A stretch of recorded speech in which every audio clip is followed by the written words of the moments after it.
Charlie Branton from the Amory School doing the PAS level Epip. I chose my first sport, rugby, and I'm going to be assessing Dulcie Elder at rugby. Dulcie's strengths include catching and handling of the ball. She's got really good catching skills and barely ever knocks the ball on or drops the ball. This is important in the game because you want to retain possession, and so you can go on, score tries and hopefully win. If she does drop the ball, she is very quick to jump on the ball, and she's got really quick reaction times and retain the ball and keeps playing until the whistle goes, which is good because you don't want to have to give the ball to the other team really easily. When she does get the ball, she's very good at running with the ball. She's got really good speed, and her handoff is really strong. This is important because she plays wing, and she needs to be able to be fast to get over the try line and score the tries. As like I said, her speed is good, she's very fast, and so when it comes to playing against opposition, they've also got a fast player. She can catch them very well, and her tackling is strong, which is also very good because it means that she can tackle other people and the opposition and retrieve the ball.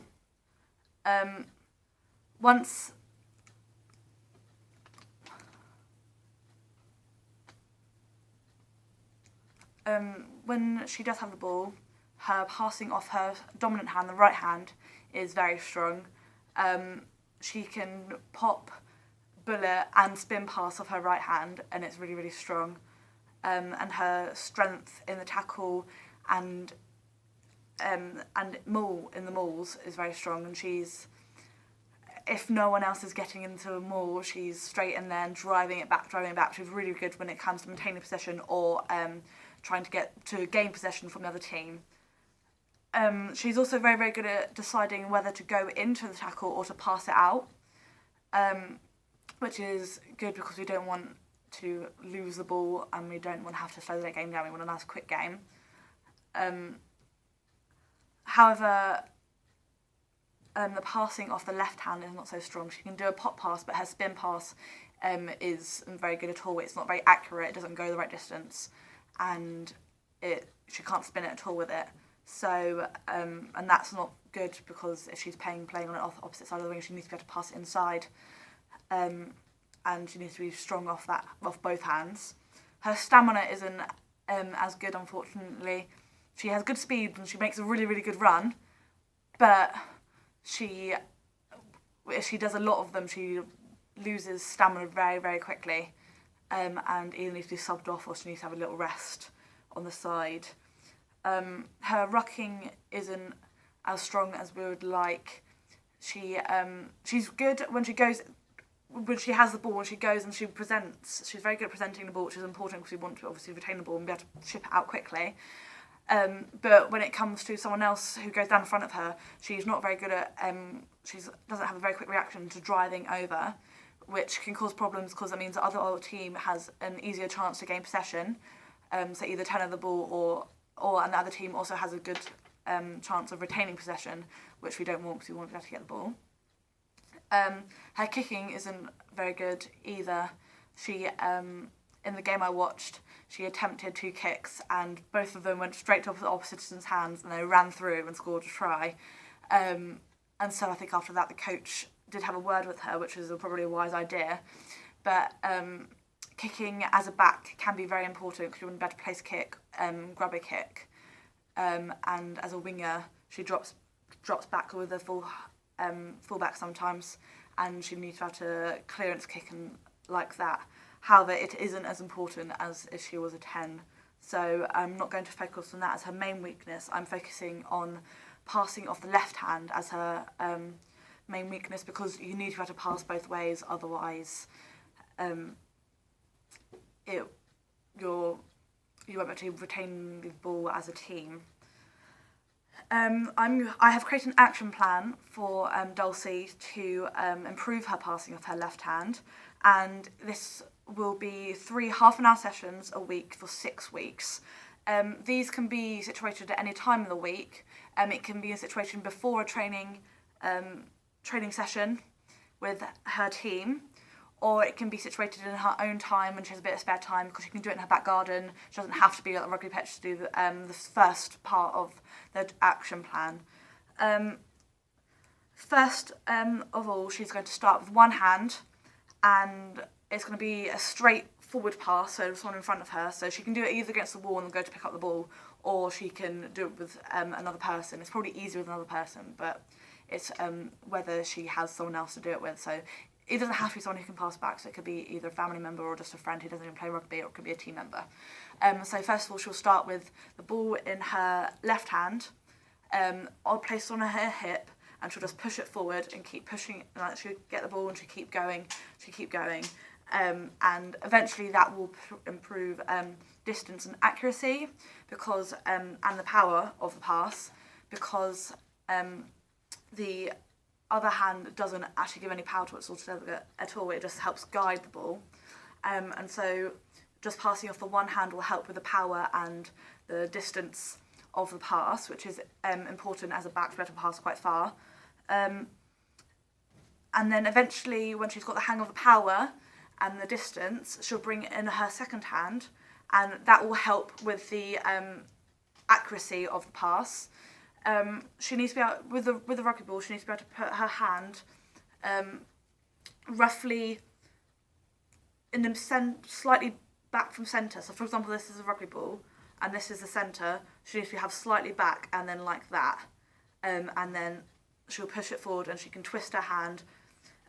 She also needs to make sure that wherever her hand finishes is where the ball's going to go, and so she, the person she's doing it with, or needs to have a target for her to aim at, or if she uses a ball, she has a drawn-on target there for her to aim at.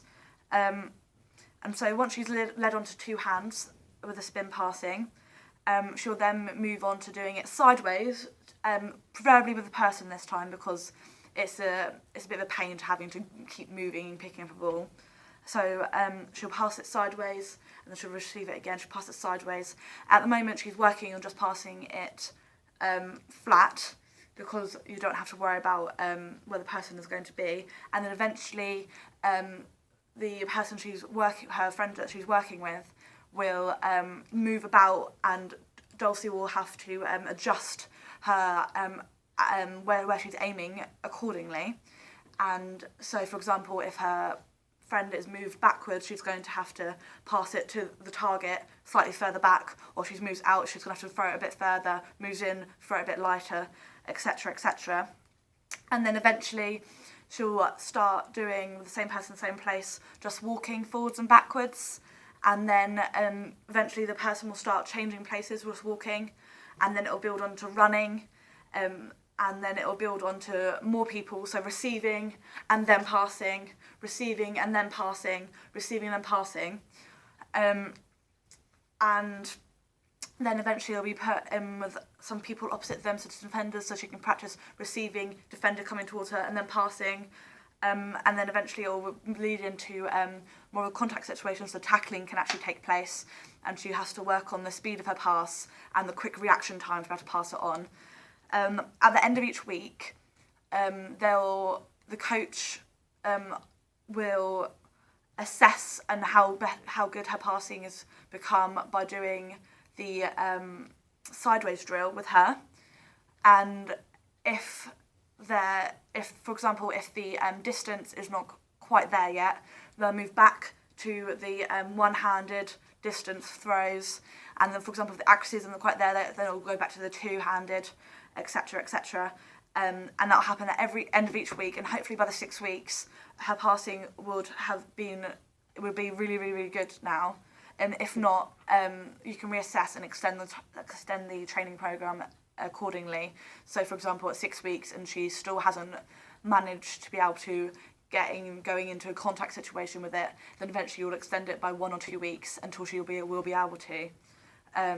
And then she can end up playing full games with her new skill with her. Women's rugby has a slightly different pathway than boys rugby because there's less opportunities to play. Most girls start playing rugby at high school. However, they can play earlier because some primary schools offer touch or tag rugby, which will include girls. And obviously there's some parents who have like a rugby background and will introduce their daughter into rugby. But most girls start playing at secondary school, of which they'll start at a club, either at under 13s or under 15s. If they start playing beforehand at under 12s, they can play with the boys. After under 12s, they're not allowed to integrate with the boys anymore. They have to play purely girls rugby. And then, so they'll go from school and they'll play school tournaments, which can lead all the way up to national school tournaments. And then you'll go into a club. So, for example, in Sussex, there are 3 under 13s and under 15s clubs in the area, which are Worthing, RFC, Pulborough, and South Sussex Barbarians, which are based in Brighton. And then from club, you can play for county, which is Sussex here, but there's obviously more counties around England. And then from county, you can get nominated for divisional, and from divisional in this area is London and South East, where you play. There's four divisions in the country, and you play tournaments against each other there. And then from divisional, under 15s only, not under 13s, you can play talent development group, which is the England setup for under 15s, because at under 15 you can't play for England. And then eventually when they get a bit older, so when they go into year 11, they'll move up to the second age group, under 18s, where they can play for school or college, depending how old they are. And they'll play for club, which is also, they have 2 clubs here who run the under 18s, which is Worthing RFC and South Sussex Barbarians. And then they play for county, which is Sussex, divisional, which is London and South East, and they can get nominated for talent development group again, which is the England setup. However, from there, they can move on to Super Fours, which is a 4-day tournament within England, which is basically the England trials. And then you can go from there. We can be on the development squad of the England under 20s, and you can play England under 20s there. Unfortunately, you have to be 17 to play England under 20s in every position, apart from the front 5, which is the 2 props, hooker, and the second rows, which you have to be 18. So you have to wait until you're a bit older to be able to play for England. And then eventually, once you are over the age of 20, you can play for England elite squad, which travel around the world and play a lot of rugby and have been successful, very, very successful in the past. The health benefits of playing rugby is the fact that they improve cardiovascular strength and builds up your muscle strength as well. So it can increase your lifespan. It also reduces the risk of heart disease and arthritis and bone problems and muscle problems. It also can improve your strength, stamina, and speed. It can also improve suppleness, but it's very unlikely for you to be dramatically better. It also helps with a person's communicational skills because you're working part of the team. Rugby is a very, very, very social sport, and there's a lot of time you spend with your teammates, and there's always a lot of social events. So you can make friends very, very easily. It also builds up your capacity of being a team player, which will help you in the future. And it also builds up the confidence to be able to go out and talk to people and go out and help with interviews and meet people and have a job. It also reduces stress because it is a great outlet for stress because you're tackling someone, you're hitting someone in a legal manner, and it helps you release your stress, and it just helps you with your psychological health. And yeah.